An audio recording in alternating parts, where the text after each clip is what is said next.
J'ai parcouru le monde ces 2 dernières années. Et ce que j'ai vu et appris sur le changement climatique m'a complètement terrifié. La planète se réchauffe, les glaciers fondent, le niveau de la mer monte. Trouvons une solution. Nous vous demandons de protéger la Terre. Sinon, tout ce que nous sommes et tout ce que nous aimons va disparaître. Dans le monde entier, la température a déjà augmenté de 0,8 degrés depuis l'époque pré-industrielle. Les concentrations de gaz à effet de serre dans l'atmosphère ont atteint les niveaux les plus élevés depuis au moins 800 000 ans. Selon nos capacités à maîtriser nos émissions futures, le thermomètre pourrait encore gagner jusqu'à 5 degrés d'ici 2100, ce qui aurait un fort impact sur la vie sur Terre. Même dans les scénarios plutôt optimistes, l'accélération du réchauffement climatique menace les ressources disponibles en eau potable et la sécurité alimentaire de millions de personnes. Les 4 principales cultures vivrières mondiales, blé, maïs, riz, soja, vont perdre en productivité. Et pourtant, d'ici 2050, il faudrait doubler la production alimentaire pour nourrir les 9 milliards de personnes que comptera la planète. Parallèlement, 20 à 30% des espèces animales et végétales sont menacées d'extinction, les variations de température étant trop rapides pour qu'elles s'adaptent. Pour chaque degré Celsius de réchauffement moyen, le niveau de la mer s'élèvera entre 26 et 98 cm d'ici la fin du XXIe siècle en raison de la fonte des glaces. Cela provoquera des phénomènes migratoires de grande ampleur. Même 30 cm de hausse peuvent avoir un impact considérable, aggravant les phénomènes climatiques extrêmes. Tempêtes, sécheresses, inondations ou glissements de terrain. L'eau des glaciers terrestres se raréfiant, le débit des fleuves va diminuer, pesant ainsi sur la production hydroélectrique ou l'agriculture. Affecter également les océans, les importantes migrations de stocks de poissons vers les eaux fraîches redessinent la carte des zones de pêche, privant ainsi certaines populations d'une ressource alimentaire essentielle. Enfin, les effets cumulés du réchauffement climatique vont exacerber des conflits violents dans certains pays pour des terres ou des ressources en eau. L'inertie du changement climatique est considérable, de l'ordre de plusieurs siècles, et elle est due aux émissions de CO2 passées, actuelles et futures. L'ampleur et l'impact de ces changements dépendront des choix d'aujourd'hui. Gwenaël Floch est maraîcher bio depuis 6 ans. Avec son associé et 2 salariés, il produit des légumes sous serre sur 5000 m² à côté de Rennes. Le dérèglement climatique, pour Gwenaël, c'est d'abord un hiver trop doux qui favorise les ravageurs. Là, on est en plein mois de janvier. Les colonies de pucerons sont déjà bien implantées. Si le redout continue, ça va aller de manière exponentielle. Et puis des fois, il y a des cultures entières qui sont jetées parce qu'elles sont complètement prises par le puceron, quoi. On a de plus en plus ce type de problème, donc je sais pas trop, on va voir comment on va s'adapter, est-ce qu'on va arrêter de faire certaines cultures. Je sais qu'au printemps déjà, comme on a des printemps aussi qui sont souvent très précoces, février, mars peut être très très beau, donc si les pucerons en sortie d'hiver n'ont pas été tués par le froid et qui sont encore présents, c'est la catastrophe. Salades, courgettes, tomates, concombres poussent ici selon les saisons et sont vendus en circuit court. Mais désormais, les attaques d'insectes et de limaces commencent très tôt dans l'année. Pas assez de froid en hiver et pas assez de prédateurs naturels.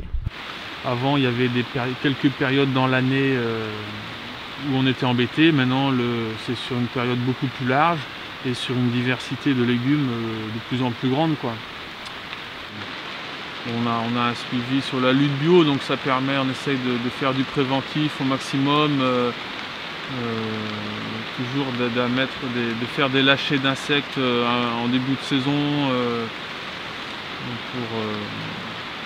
pour que l'auxiliaire soit aussi présent, que si le parasite se développe, qu'il y ait déjà l'auxiliaire qui se développe en parallèle, quoi. Quelques kilomètres plus loin, la ferme de Jean-Paul Ignet. Ici, des plantations de légumes aussi, mais surtout des pommiers, le tout en bio et en circuit court. L'essentiel du chiffre d'affaires provient du cidre produit sur place, mais Jean-Paul Ignet s'inquiète pour son verger. L'hiver, donc on devrait avoir des périodes plus froides pour que ces arbres-là rentrent ce qu'on appelle en dormance, hein, donc pour que la sève descende et ne reste pas dans le branchage. Et puis c'est de moins en moins vrai. Ce qui fait que ça ça fatigue les arbres. Et du coup là on a du mal à corriger ça parce que on ne peut pas jouer effectivement sur l'effet climatique. Pour limiter le dérèglement du climat, l'agriculture a malgré tout un rôle à jouer, car si elle subit ce changement, elle en est aussi responsable. En Bretagne, elle émet 40% des gaz à effet de serre d'origine anthropique, soit 2 fois plus qu'au niveau national. Changer les pratiques, notamment dans l'élevage, est devenu incontournable. Pourquoi devons-nous changer notre système alimentaire? Chaque jour, vous devez vous nourrir, comme les 7,2 autres milliards d'habitants de la planète. D'ici 2050, 2 milliards de personnes supplémentaires vous rejoindront. Pourrez-vous alors continuer à vous nourrir de la même manière? Observons ensemble 4 exemples de limites de notre système alimentaire. Première limite, une personne sur 3 souffre de malnutrition. En effet, 794 millions de personnes souffrent de la faim et 2 milliards de personnes n'ont pas un accès suffisant aux vitamines et minéraux nécessaires à la croissance. À l'inverse, 1,9 milliard de personnes mangent trop et 600 millions d'entre elles sont obèses. Ainsi, de plus en plus de personnes sont atteintes de maladies telles que le diabète de type 2. Deuxième limite, notre nourriture est trop riche en matières grasses, sucre, sel et viande. Ce type d'alimentation a des impacts sur la santé et l'environnement. Par exemple, il contribue à l'augmentation des maladies cardiaques et des gaz à effet de serre par la production de viande. De plus, notre nourriture est moins diversifiée. 75% de l'alimentation mondiale provient seulement de 12 plantes, dont le riz, le maïs et le blé, et de 5 espèces animales, dont le bœuf, le poulet et le porc. Troisième limite, 1/3 de la nourriture est gaspillée. Parmi toute la nourriture produite, 1/3 n'est pas consommée, mais jetée. Quatrième limite, les ressources naturelles sont fragilisées.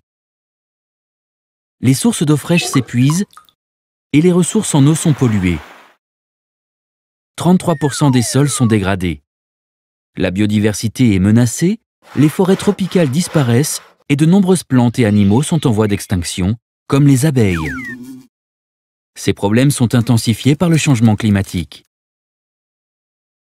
Ces limites montrent bien que notre système alimentaire doit être transformé. Chaque étape du système alimentaire, production, transformation, distribution, consommation, doit donc être ajustée, notamment pour fournir une nourriture plus saine à une population croissante et aussi pour réduire son impact environnemental. Mais il s'agit surtout de favoriser la rencontre de tous les acteurs impliqués. Gouvernements et représentants sanitaires, producteurs, consommateurs, commerçants, pour faire tomber les murs, confronter tous les points de vue et définir ensemble les actions nécessaires afin de produire et manger différemment. Par exemple, diminuer les émissions de gaz à effet de serre et baisser la surconsommation. Vous aussi participez au changement. Interrogez-vous sur la nourriture que vous produisez ou achetez, mangez équilibré et réduisez votre gaspillage de nourriture.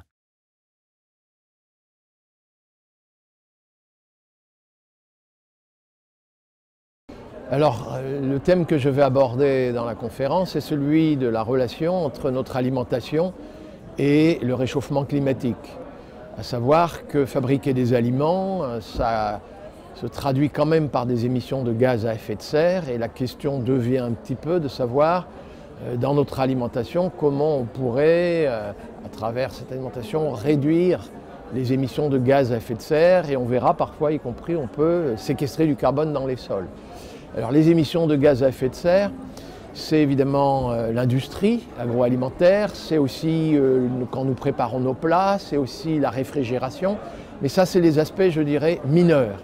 Pour l'essentiel, les émissions de gaz à effet de serre dans notre alimentation, c'est l'agriculture elle-même, à hauteur de 57%, et le reste c'est le transport, de l'ordre de 15%, et dans les 15%, assez curieusement, les gens ne le savent pas, mais c'est le transport quand les gens prennent leur voiture pour aller dans un supermarché, déposer leur voiture sur un parking, faire leurs courses et retourner à la maison.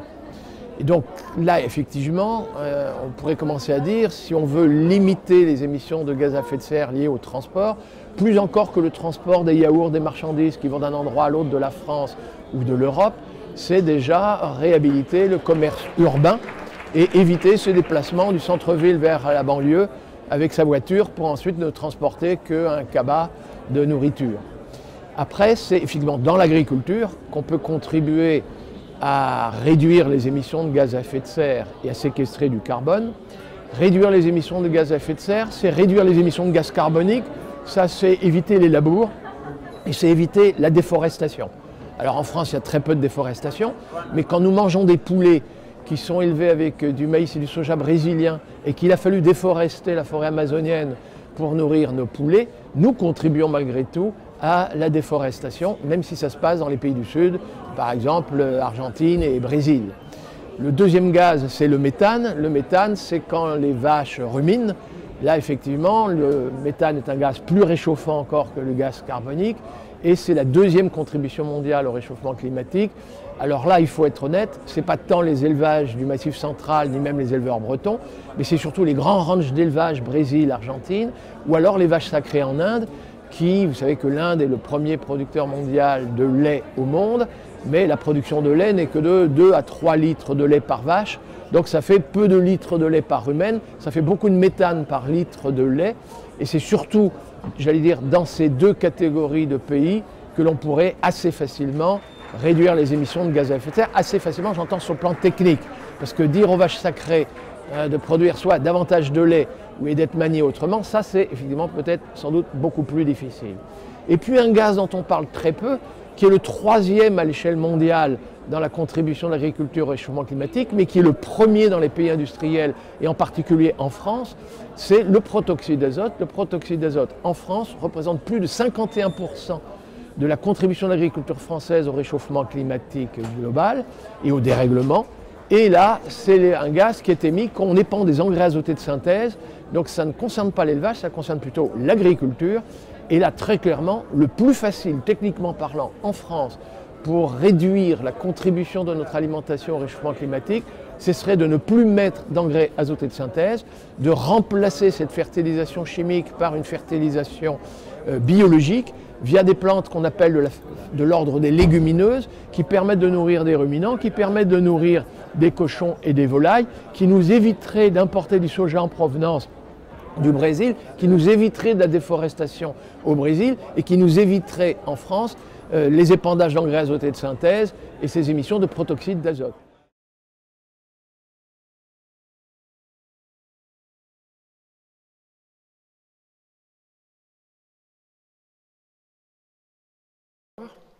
Mais écoutez, je suis ravi d'être ici ce soir parmi vous pour vous partager une vision, un projet de société.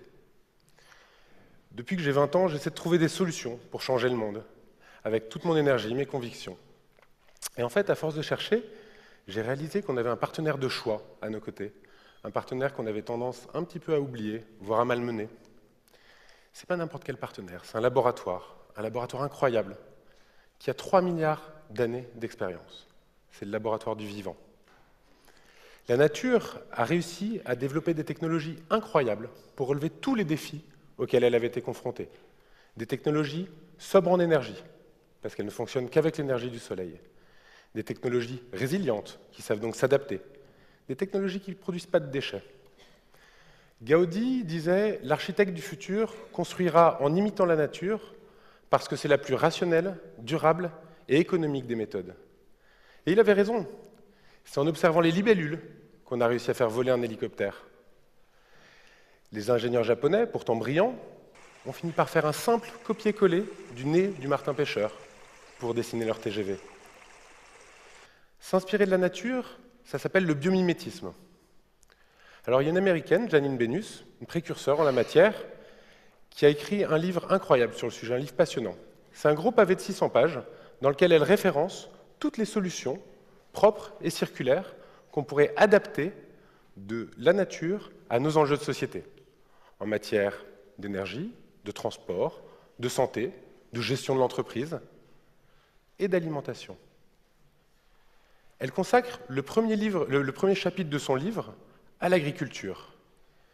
Et elle conclut ces 70 premières pages en disant que si nous sommes réellement, sincèrement convaincus qu'il faut créer un nouveau monde pour le bien des générations futures, alors la première brique, le socle sur lequel on doit ériger ce nouveau paradigme, c'est l'agriculture. Du coup, je me suis beaucoup intéressé au sujet, et j'ai compris pas mal de choses, notamment comment l'histoire de l'alimentation et de l'agriculture avait été remodelée dans un contexte de pétrole pas cher. En 50 ans, on a divisé par 25 notre efficacité énergétique pour produire de l'agriculture, pour produire de l'alimentation. En 1940, avec 1 calorie fossile, on arrivait à produire 2,4 calories alimentaires. Aujourd'hui, il nous faut 7 à 10 calories fossiles pour produire 1 calorie alimentaire. C'est incroyable, non? Mais à quoi c'est dû? Ben, c'est dû à nos méthodes de production, à coups de tracteurs qui brûlent 25 litres de gasoil par heure. C'est dû à l'épandage massif de produits pétrochimiques. C'est dû aux emballages. C'est aussi dû au fait, quand vous mangez un plat cuisiné, ben, qu'il a parcouru 1500 km avant d'arriver dans votre assiette. Heureusement, en matière d'alimentation et d'agriculture, la nature a beaucoup à nous apprendre. Une forêt, par exemple, produit 600 fois plus de matière, 600 fois plus de biomasse qu'un champ de blé. Alors s'inspirer de la nature pour faire de l'agriculture, ça s'appelle de la permaculture. Ça vient de culture permanente. En fait, si on veut être rigoureux, la permaculture, c'est l'art et la philosophie de concevoir des écosystèmes humains équilibrés. C'est donc pas à proprement parler une méthode agricole. On peut faire de la permaculture en gérant son entreprise, en gérant sa famille, qui doivent être des écosystèmes humains équilibrés. On peut faire de la permaculture en construisant un bâtiment à énergie positive, ou bien en produisant des objets à partir de déchets, grâce par exemple à des imprimantes 3D. Donc qu'est-ce qu'elle nous apprend la nature? Qu'est-ce qu'elle nous apprend la nature? Elle nous apprend pas mal de choses. Le premier enseignement qu'on peut prendre de la nature, c'est que la Terre ne doit jamais être à nu. Vous ne verrez jamais, dans la nature, un bout de terre sans rien dessus. Dès qu'un rayon de soleil arrive sur le sol, une plante se développe, fait de la photosynthèse et se développe. Et c'est tant mieux, c'est important les plantes, parce que c'est grâce aux plantes qu'il y a de la vie dans le sol. Vous imaginez bien que dans toutes les plaines céréalières de la Beauce, qui restent à nu pendant une grande partie de l'hiver, les vers de terre n'ont plus rien à manger, les décomposeurs n'ont plus rien à décomposer. Et puis quand il n'y a pas de plantes, il n'y a pas de racines non plus. Donc quand il pleut, il n'y a plus rien pour retenir la terre, elle s'érode, le sol se déstructure et on perd des tonnes d'humus, des tonnes de fertilité chaque année. D'ailleurs, vous le voyez bien, dans les rivières, à la fin de l'hiver, toute la terre charriée qui sort de nos champs. Alors pour éviter ça, en permaculture, qu'est-ce qu'on fait? Eh bien on paille, on couvre le sol, avec de la paille, comme je le dis, ou avec de la tonte de gazon, du BRF, donc du bois raméal fragmenté. On peut aussi faire des engrais verts. Donc des engrais verts sont des plantes qu'on met entre deux cultures, dans une rotation. Et ces engrais verts, ils fixent de l'azote dans le sol, ils fertilisent donc. Et c'est ça qui est génial dans la permaculture. C'est qu'une action peut avoir plusieurs incidences, plusieurs fonctions. Quand on met de la paille sur le sol, ça crée de la matière organique, ça entretient la vie du sol. Mais ça permet aussi d'éviter la pousse des adventices, les mauvaises herbes, parce que ça opacifie le sol. Et donc du coup, on économise beaucoup en désherbage. Mais la paille, ça permet aussi d'économiser de l'eau, puisqu'en fait, ça limite l'évapotranspiration de la terre. Et donc, ça garde une fraîcheur, une vraie humidité. Voilà le type d'idée qu'on peut avoir grâce à la nature pour cultiver. Un autre enseignement de la nature qui est très important, c'est la culture de la diversité. C'est impossible de savoir combien il y a d'espèces vivantes dans 100 mètres carrés de forêt, tellement il y en a.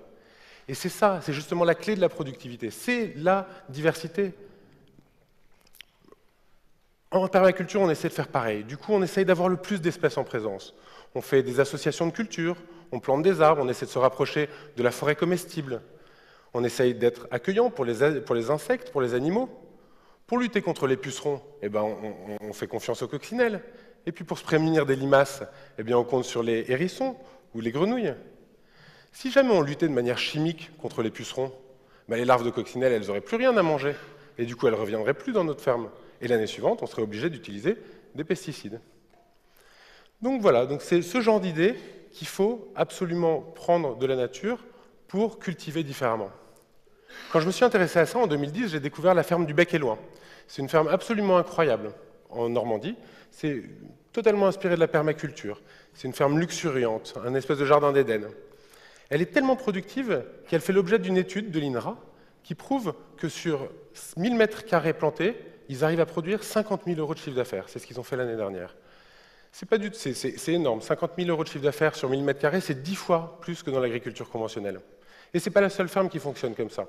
Il y a beaucoup de fermes. Il y a une ferme impressionnante au Québec qui s'appelle la ferme de la Grelinette et qui fait beaucoup d'émules.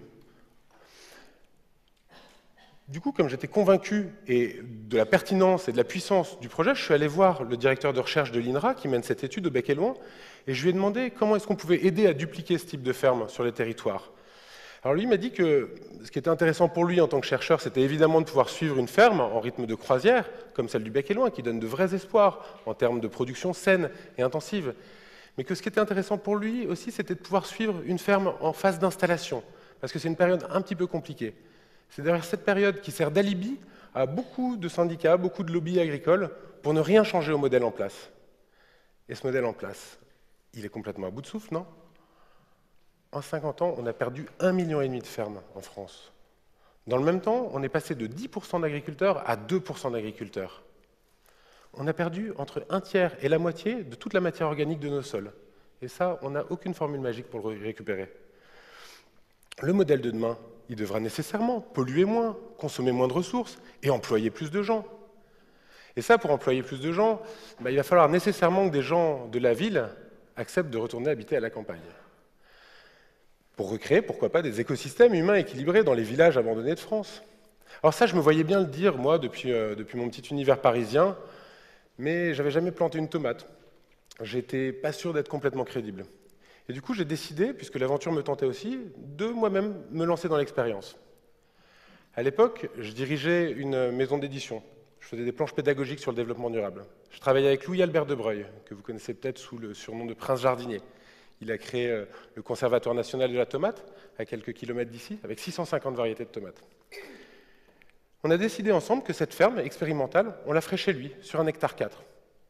Et donc je suis parti, je me suis formé en maraîchage biologique, j'ai été visiter beaucoup de fermes, on a monté une équipe, et puis on a créé l'association Ferme d'Avenir.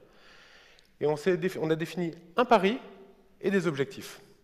Le pari d'abord. Le pari, c'est prouver scientifiquement que l'agroécologie peut être plus rentable que l'agriculture conventionnelle. Ça, on en est sûr, on va essayer de le faire, et c'est ce qu'on est en train de faire sur cette ferme. Notre ferme, sur 1,4 hectare, elle va coûter moins cher qu'un tracteur, et elle ne consommera pas de pétrole. Si tout marche bien, à l'année 4, on sera à l'équilibre économique, et on aura créé 3 emplois sur 1,4 hectare. À titre de comparaison, 3 emplois en maraîchage conventionnel, c'est plutôt sur 9 hectares. Donc on peut employer 6 fois plus de monde grâce à ce type d'agriculture. Nos objectifs maintenant.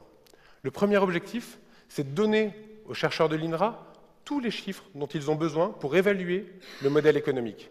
Donc on note tout à la ferme. On note le temps de travail, le coût, l'évolution de la productivité, et eux, ils rentrent ça dans leur moulinette et ils mettent ça en miroir du modèle traditionnel. Le deuxième objectif, c'est de créer une boîte à outils qui permettrait à toute personne qui le souhaite de reproduire cette expérience, de reproduire ce type de ferme. Parce qu'en fait, c'est ça une des vraies révolutions du projet.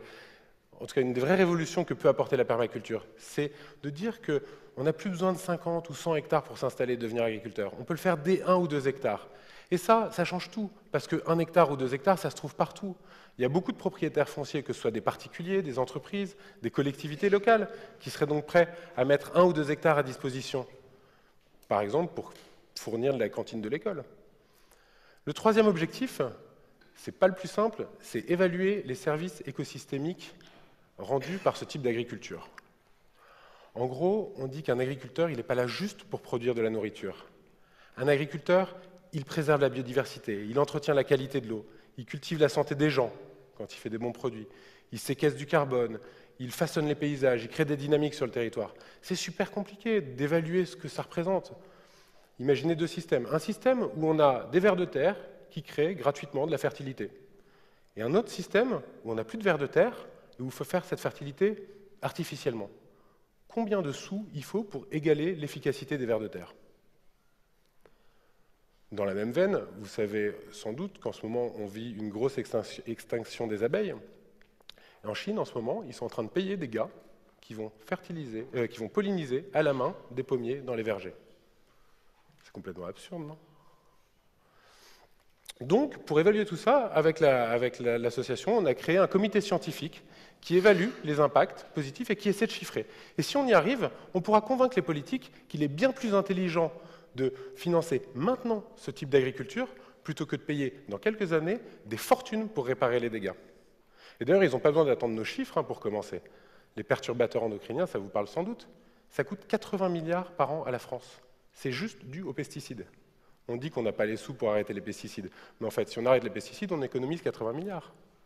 Donc on peut financer ça dès maintenant. Vous comprenez, on essaie de donner une dimension sociétale, voire politique même un petit peu à notre projet. Et donc, on essaie de l'inscrire dans une réalité économique, parce que c'est la seule condition à laquelle on va pouvoir le répandre et le dupliquer sur les territoires. Et donc, quand on dit ça, il y a un chiffre qu'il faut avoir en tête. C'est que 70% des fruits et légumes en France sont vendus en grande surface ou en hard discount. Et donc, dès le départ, on a voulu associer dans cette démarche la grande distribution, parce qu'on ne pourra pas changer le modèle agricole s'ils ne viennent pas avec nous. Donc, on est allé les voir, et chose surprenante, ils nous ont bien accueillis. Enfin, surprenant. C'est pas complètement surprenant, parce que quand on est allé les voir, c'était la crise des lasagnes à la viande de cheval. Donc du coup, ils étaient en train d'essayer de trouver des solutions pour reconquérir leur public, pour travailler sur la traçabilité de leurs fournisseurs. Donc c'était peut-être un peu de la com, mais pas que, parce qu'en fait, économiquement, c'est très rentable pour eux, c'est logique. Aujourd'hui, ils achètent des tomates qui viennent d'Espagne. Ils savent très bien que quand le baril de pétrole vaudra 300 ou 500 $, les tomates espagnoles seront plus du tout compétitives avec des tomates locales, même bio. Donc voilà, donc très concrètement, on a lancé cette ferme il y a 1 an et demi. On tient nos objectifs, on est très satisfait de voir que la nature est généreuse quand on prend soin d'elle, elle nous le rend bien. Moi j'ai découvert un métier, je suis devenu maraîcher, j'ai mis les mains dans la terre. C'est un métier qui est passionnant, on fait beaucoup de choses, on est au grand air. Moi j'ai perdu 5 kilos, je suis bronzé toute l'année et je suis assez content. Après il ne faut pas idéaliser non plus le métier d'agriculteur, il y a pas mal de choses qu'il faut encore inventer. Le métier d'agriculteur est quand même compliqué. Il faut être assidu, il faut être bon techniquement, il faut être assidu, il faut gérer ses factures, il faut avoir la pêche tout le temps, il faut bien vendre, bien acheter. Enfin, c'est quand même un métier très complet, très complexe. Enfin, il faut être un petit peu un Superman. Et si jamais on veut créer 200 ou 500 000 emplois dans l'agriculture, on ne trouvera pas 200 ou 500 000 Superman volontaires. Et donc, voilà, il y a pas mal de métiers à inventer, et on en a un, on a pensé à quelque chose. Attention, c'est un peu un gros mot. On s'est dit qu'il y a un métier qui n'existe pas aujourd'hui et qui existera demain, c'est le métier de manager de ferme. On pense qu'un entrepreneur bien motivé peut tout à fait créer 5 à 10 micro-fermes comme celle qu'on a créée à la Bourdaissière. Et il mutualiserait ainsi beaucoup de choses. Il mutualiserait l'administratif, la commercialisation, il pourrait mutualiser des outils, un tracteur, un broyeur, une unité de transformation, pourquoi pas. Ce métier, on l'a appelé payiculteur, parce qu'on pense que c'est quelqu'un qui va cultiver un pays, qui va cultiver quelque chose de très local, qui va s'impliquer sur son territoire. Et ça, c'est quelque chose qui manque. Donc voilà, c'était un petit peu le projet dont je voulais vous parler ce soir. Et il me semble que tout le monde, on peut tous participer à cette dynamique. Il y a pas mal de gens qui sont en recherche de sens, qui se disent que dans leur travail, ils ne savent pas vraiment à quoi ils servent à la société, et qui aimeraient peut-être, pourquoi pas, habiter à la campagne. Eh bien, ils peuvent essayer de devenir payiculteurs, maraîchers, à temps partiel, pourquoi pas. Ils peuvent inventer d'autres métiers, dans la distribution, dans la transformation. Ceux qui n'ont pas forcément envie de changer de métier, vous pouvez toujours consommer local et bio. C'est super important. On dit que consommer bio, ça coûte cher. Mais en fait, ça coûte pas cher. C'est juste que la malbouffe est complètement subventionnée, vous le savez. On la paye plusieurs fois, on la paye dans nos impôts, avec la PAC, avec les dépenses de santé induites. Et puis, il y a un autre levier qui est important, c'est financer ce type d'activité. Parce que les banques conventionnelles n'aiment pas, enfin, les banques conventionnelles aiment l'agriculture conventionnelle. Et donc, il y a quelques années, en découvrant ça, j'ai monté une plateforme de financement participatif qui s'appelle Bluebees. Et on permet à des internautes, à des citoyens, selon les projets, soit de donner, soit de prêter à des projets de ce type-là, des projets d'agroécologie. Et grâce à ça, quand vous prêtez, vous pouvez toucher 2 à 3% d'intérêt. C'est 2 fois, 3 fois le livret A. C'est quand même mieux que de laisser son argent à un banquier qui va financer des plateformes offshore en Antarctique, non? Donc, avec votre matière grise, avec vos bras, avec votre portefeuille, avec votre assiette, vous pouvez tous participer à ce mouvement. Et pendant ce temps-là, nous, on va continuer d'expérimenter, de créer des projets, de développer des emplois et de faire du lobbying auprès des politiques. pour qu'ils accompagnent ce mouvement avec des politiques incitatives, des aménagements fiscaux. On est peut-être moins fort que les lobbies, on a moins d'éléments de persuasion que les lobbies alimentaires, mais on est tellement plus nombreux. Et le monde qu'on promeut est tellement plus désirable, non? Franchement, un monde dans lequel on réconcilierait la nature et la ville, le travail et le plaisir, l'alimentation et la santé. Victor Hugo a dit « Il est triste de songer que la nature parle et que l'homme n'écoute pas ». Mais je vous propose, une fois n'est pas coutume, qu'on fasse mentir Monsieur Hugo et que tous ensemble, on construise une société de bon sens, un monde résilient et fertile. Merci. Le jardin, étymologiquement, c'est un enclos destiné à protéger le meilleur. Le jardin, c'est aussi un espace pour semer et pour s'aimer. Le jardinier, courbé, qui regarde la terre, qui la travaille, il va donner, il va aussi recevoir, et il console l'humanité d'une partie de ses maux. Je suis ce qu'on appelle un entrepreneur social. Ça veut dire que j'ai été formé en sociologie et au travail social, mais je n'ai jamais véritablement fait ce travail-là, j'ai toujours monté des entreprises dites solidaires. Ça ne fait pas de vous pour autant un chef d'entreprise, puisque les chefs d'entreprise se disent « il est bizarre ce type ». Au même titre qu'un agriculteur dit « c'est quand même un drôle de loustique jardinier ». Au même titre que les sociologues et les travailleurs sociaux disent « il ne fait plus partie tout à fait du truc puisqu'il est devenu entrepreneur ». Mais je voulais simplement faire passer déjà le message à tous ceux qui s'intéressent à ces entreprises sociales et solidaires que l'entrepreneuriat social, on prend vraiment beaucoup de plaisir et je suis très heureux de pouvoir faire ce métier. Tout a commencé il y a très longtemps, mais d'abord en montant ce qu'on appelle un jardin de cocagne. Un jardin de cocagne, c'est une exploitation maraîchère en agriculture biologique qui fait travailler des publics en difficulté de toute nature, recrutés sur un territoire, et qui ont un job très particulier. Ils vont produire des paniers de légumes biologiques qu'ils vont distribuer à des adhérents consommateurs, des gens comme vous et moi, qui savent tout de suite et qui comprennent tout de suite ce que veut dire bio, local et solidaire. Tout ça a commencé dans une région un peu oubliée des dieux dont je suis originaire, qui s'appelle la Franche-Comté. Elle est connue pour son comté et son côté très rural. Elle est aussi connue pour son industrie automobile. Mais moi, ce que j'en retiens surtout, c'est qu'elle est aussi remplie d'utopistes qui m'ont rempli mon enfance et mon adolescence. Proudhon, Fourier, Proudhon, Considérant, Ledoux, Courbet. Et là, vous avez une vue de comme quoi il y avait déjà du lien entre les utopistes, puisque c'est Courbet qui peint Proudhon. Tout ça, ça aurait pu rester une petite initiative provinciale, mais à un moment donné, je me suis retrouvé à une espèce de nomade jardinier qui devait répondre à des demandes qui venaient de partout, parce qu'il y a eu une couverture presse assez relativement importante de ce premier jardin de cocagne. Donc je me suis vraiment planté, si je puis m'exprimer ainsi, pour mon retour à la terre, puisque je me suis retrouvé à passer beaucoup plus de temps dans les TGV à aller aider des tas de porteurs de projets. Mais c'était magnifique de faire toutes ces rencontres d'agriculteurs qui avaient envie de changer de vie, de pouvoirs publics qui avaient envie d'orienter différemment les choses et qui avaient envie de monter des entreprises qui puissent correspondre aux gens en difficulté sur leur territoire. Toute une série de gens qui avaient envie et qui m'ont passionné, que j'ai accompagné.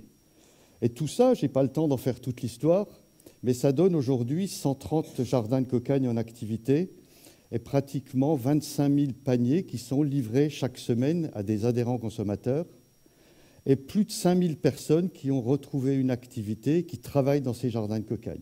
4 500 en insertion et puis 800 qui sont des personnels dits d'encadrement.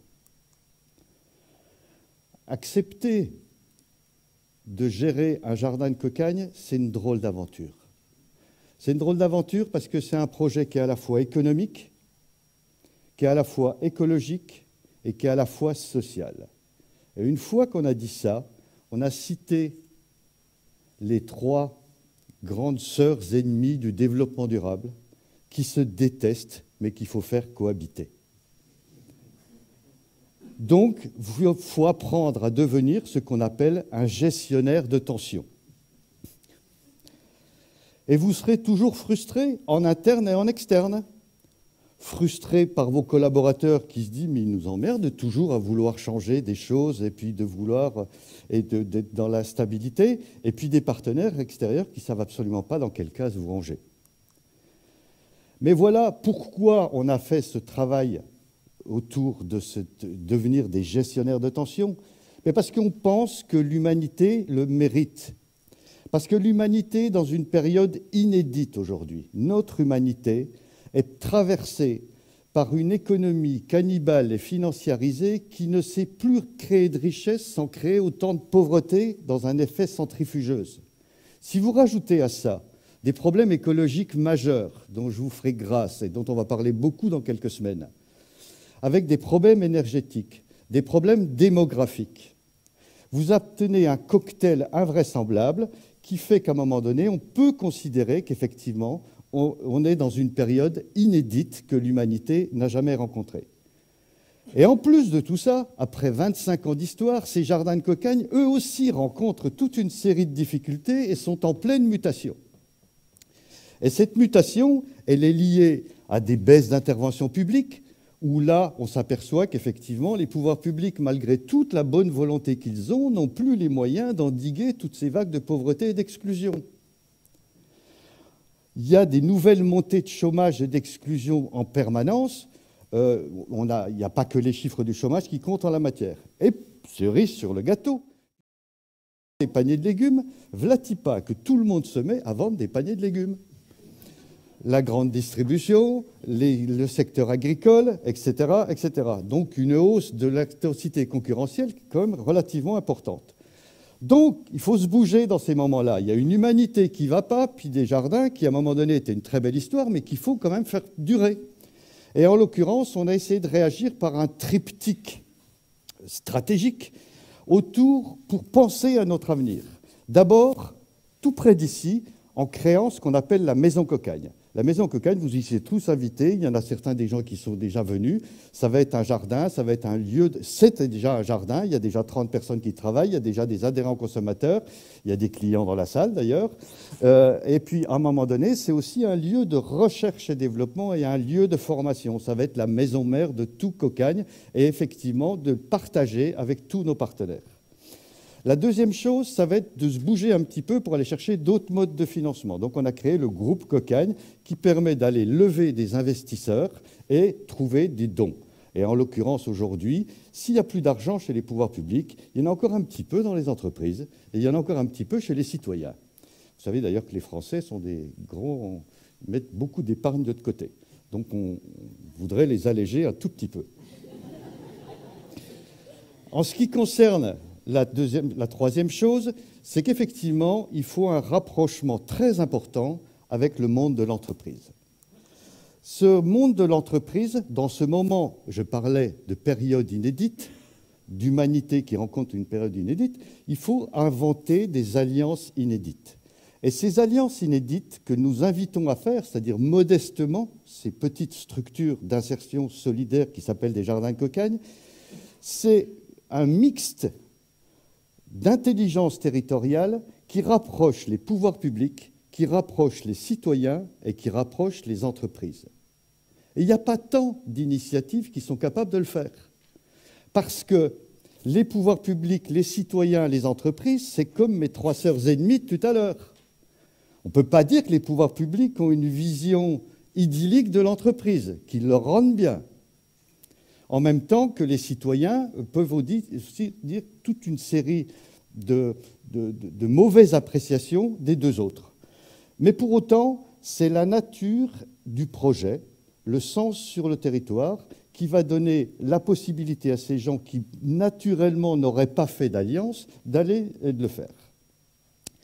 Mais pour faire des alliances, encore faut-il bien se connaître, se reconnaître, s'apprécier, casser les représentations dégradées qu'on a des uns des autres. Et donc, ce que l'on invite à faire, et là, je vais vous montrer quelques images, quelques slides là-dessus, de grandes entreprises qui ont sauté le pas, qui ont décidé de se rapprocher de Cocagne pour essayer de voir comment on pouvait faire quelque chose ensemble. Donc, dans un premier temps, avant de faire des grandes théories, avant de faire des grandes alliances, avant de faire de la co-construction, c'est-à-dire monter des futures entreprises ensemble demain, il faut tout simplement se mettre au travail. Et là, vous avez un cabinet de consultants spécialisé dans la fusion-acquisition internationale en train de bouger des pierres et de faire un aménagement paysager. Vous avez là une grande entreprise, on m'a dit, il ne faut pas les citer, donc une grande entreprise qui fabrique de l'électricité en France et qui est en train de planter des arbres dans des vergers qu'on est en train de mettre en place.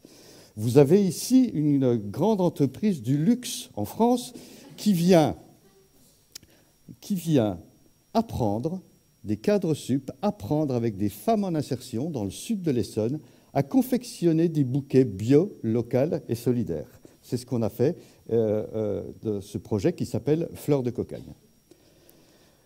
Là aussi, je n'ai pas le droit de citer les noms, mais il y en a dans la salle. On a aussi des relations très abouties avec des entreprises, des grandes entreprises, qui vont nous aider à concevoir un restaurant dans cette maison Cocagne.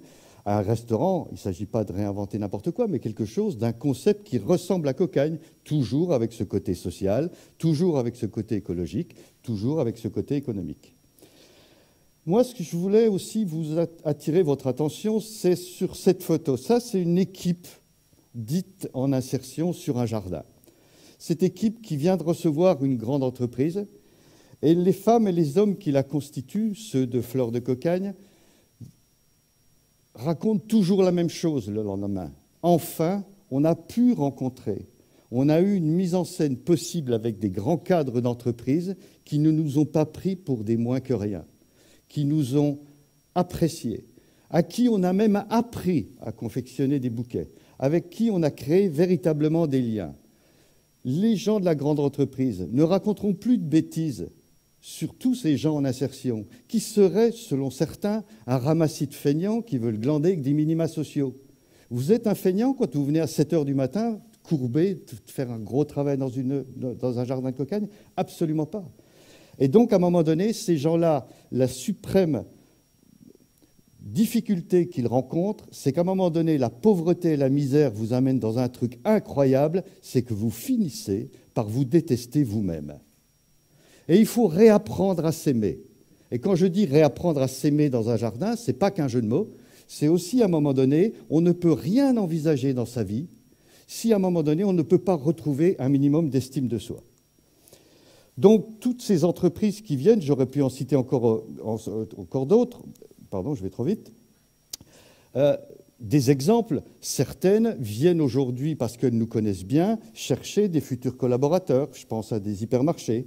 Je pense à d'autres avec qui on a atteint des degrés très importants avec l'entreprise que j'appelle de co-construction. C'est-à-dire qu'on n'est pas sur un coup, on n'est pas dans un one-shot, on est en train d'en prendre pour 15 ans et 20 ans ensemble. Et je pense à un grand groupe avec lequel nous montons des nouveaux jardins de Cocagne sur des délaissés qui sont des délaissés de terrain en bordure d'autoroute dans différents endroits de France et qui se déclinent différemment. Quand c'est en région centre, ça sera un jardin de Cocagne. Quand c'est dans le sud de la France, on est en train de planter des oliveraies, etc. Donc vous voyez bien tout le bénéfice pour l'entreprise et tout le bénéfice pour Cocagne. Et en l'occurrence, je voulais simplement dire, pour conclure, que sur ce plateau de Saclay, si Cocagne est venu, c'est toujours pour continuer son métier. Continuer son métier d'aller au plus près des grands exclus, de leur retrouver une fonction, de leur retrouver un travail, de les accompagner. On ne peut pas le faire seul, il faut le faire avec ses alliances. Et je voulais simplement dire que ce plateau de Saclay qui est en train de rassembler, on en a vu un joli fleuron aujourd'hui, toutes ces grandes entreprises qui peuvent laisser penser à un moment donné que l'avenir ne sera que technologique. Je suis simplement modestement venu vous dire, l'avenir ne sera pas que technologique. Il y aura besoin de solidarité, il y aura besoin de bienveillance et il y aura besoin de liens. Alors, comme on dit à Cocagne, ensemble, cultivons la solidarité.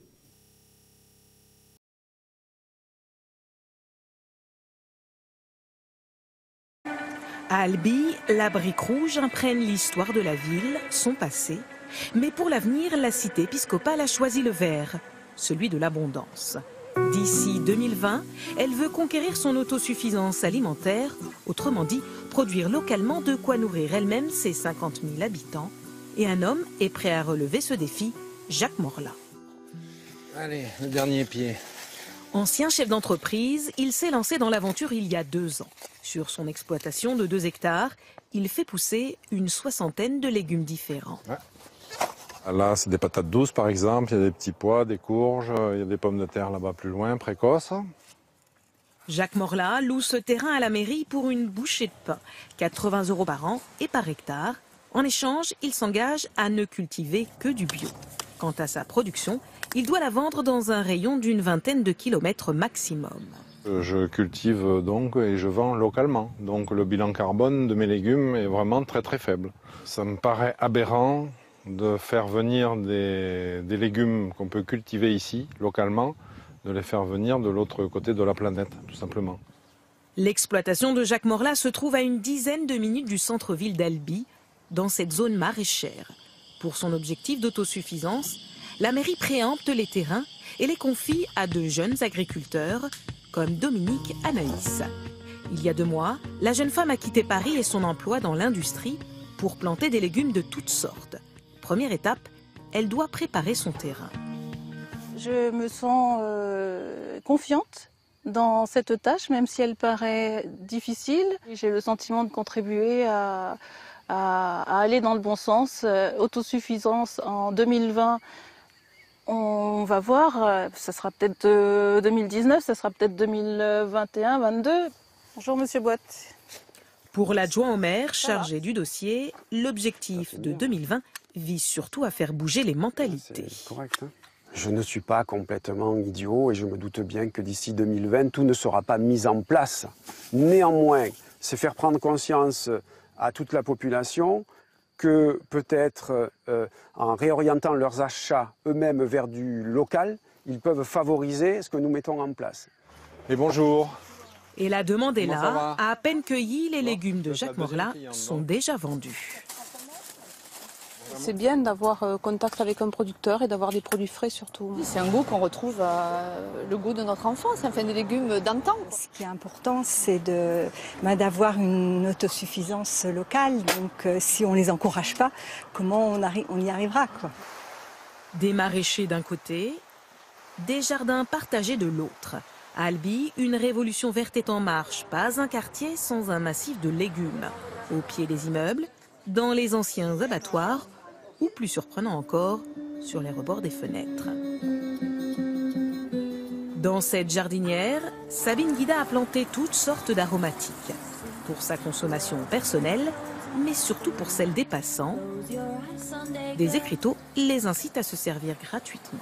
Vous avez la capucine, les feuilles se mangent en salade, le thym, la menthe qui est arrivée toute seule dans la jardinière. Il y a quelqu'un qui l'a plantée à ma place. Oui, oui.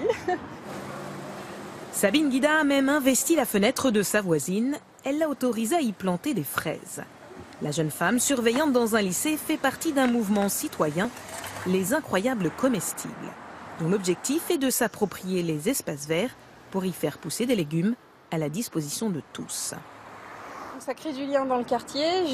J'ai rencontré des voisins que, à part leur dire bonjour, je leur disais rien d'autre. Et maintenant, on parle de la jardinière et puis on parle d'autre chose aussi maintenant et c'est convivial. Bon, alors, on peut être utile aujourd'hui là? Eh ben écoute, on a encore plein de plans à mettre en terre là. Un peu plus loin à l'université, les bénévoles ont carrément investi les espaces verts. Une fois par semaine, ils se retrouvent pour l'entretien de leur jardin. À leur manière, ils contribuent à l'objectif d'autosuffisance alimentaire. On fait des jardins et on se relie ensemble à à créer une nouvelle façon de penser la nature en ville. C'est ce qui va nous permettre de pousser les gens à promouvoir le consommer local. Là aussi, les légumes sont gratuits à la disposition de tous, des bénévoles comme des passants. Raphaël vient de manger des framboises, on a mis des graines de radis. Voilà, ça marche dans tous les sens. Ça aide vachement parce qu'en supermarché, les prix, c'est pas toujours ce qui nous va, quoi, nous étudiants. Puis là, au moins, ça fait plaisir parce que c'est nous qui l'avons fait pousser et on sait vraiment d'où ça vient, quoi. Planté il y a 3 ans, le jardin de l'université permet aujourd'hui à une 50aine d'étudiants de manger bio. Une éducation au bon goût qui, ici, commence très tôt.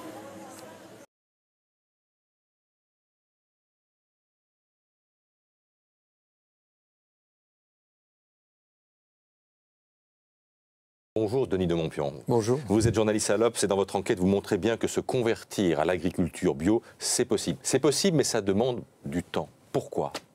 Ça demande du temps parce que on est aujourd'hui dans une situation où pas mal de sols sont saturés de pesticides, d'insecticides, d'intrants, de tous ces produits phytosanitaires qui ont fait la fortune de certains producteurs depuis les années 70-80.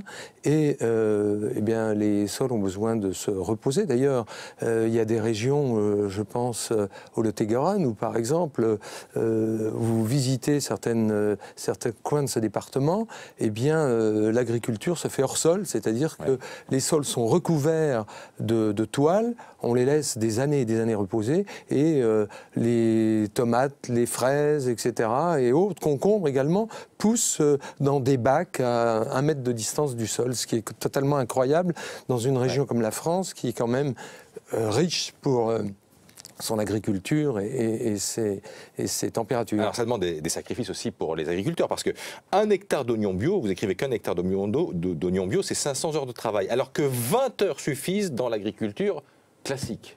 Ben oui, effectivement, puisque comme cet agriculteur de Lens que j'ai rencontré, et tant d'autres, que ce soit dans le Cher, la Nièvre, etc., en effet, il y a une chose qu'ils ne peuvent pas faire quand on produit des oignons ou des carottes bio, c'est désherber avec, évidemment, des produits toxiques, des herbicides. Donc, effectivement, ça nécessite de la main-d'œuvre. D'ailleurs, cet agriculteur et son fils, qui a 17 ans, racontent que le matin, il faut se lever à 6 heures et de 6 heures à midi, être dans les champs à désherber les hectares d'oignons. Alors évidemment, ça nécessite du temps, de la main-d'œuvre, de l'abnégation. Mais bon, c'est pour. Et de l'investissement. Et tout ça, ça coûte effectivement plus cher. Est-ce que le consommateur aujourd'hui est prêt à dépenser plus d'argent pour mieux s'alimenter ?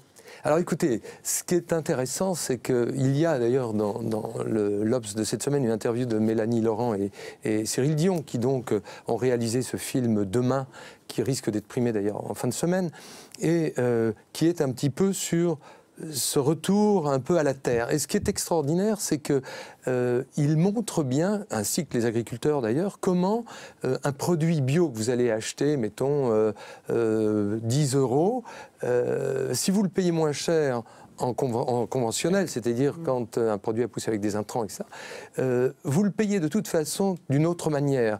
Comment ? Sur le plan environnemental, puisque ensuite il faut nettoyer les sols, sur le plan de la santé, souvent, sur le plan de l'emploi, parce que si un agriculteur bio fait appel à de la main-d'œuvre, eh bien, le conventionnel, lui, certes, il fera cette économie-là, mais on le paiera, nous, consommateurs, de toute façon. Chez Pôle emploi. Quand vous avez plus de 6 millions de chômeurs, évidemment, vous voyez, on a fait le calcul d'ailleurs, il y a, avec l'agriculture bio, on pourrait avoir 600 000 personnes qui auraient aujourd'hui du travail en plus. Ce n'est pas rien, quand même. Merci beaucoup, Denis de Montpion. Donc, ce dossier, la nouvelle vague bio, à découvrir. Sans compter que les produits sont meilleurs. Dans l'Obs, ça, c'est indéniable.